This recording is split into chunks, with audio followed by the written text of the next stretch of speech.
Hi guys, Carlos Agassi here. Sharing na ako ng experiences ko. Kung sa tingin nyo tama kayo, mali ako. Sinishare ko lang yung nakakatulong sa akin. Pag may shoulder pain tayo, pelvis misalignment, hang tayo, dead hang ang tawag. 1 minute to 5 minutes straight or accumulative, pinagsama-sama. Ito siya. Nakastraps ako para hindi bumigay yung grip ko. So, dead hang tayo dito. Yan.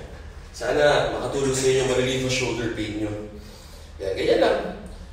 Tapos, yung iba, pag hindi shoulder ang problema, pag pelvis, kita niyo yung toes ko, ito sa socks, nakaganyan na konti, nakadikit yung hinlalaki sa baba, pero huwag niyo bigay yung weight niyo, para lang mag-self-align yung pelvis niyo. Kung mahina kayo mag-pull-ups, mag-back workout, pag ginawa niyo to, titibay, lalakas yung likod ninyo. Yeah, hindi ako doctor niyo, hindi ako physician niyo. Huwag niyo ako sundin kung ayaw niyo ako sundin. Nagsishare lang ako ng mga natutunan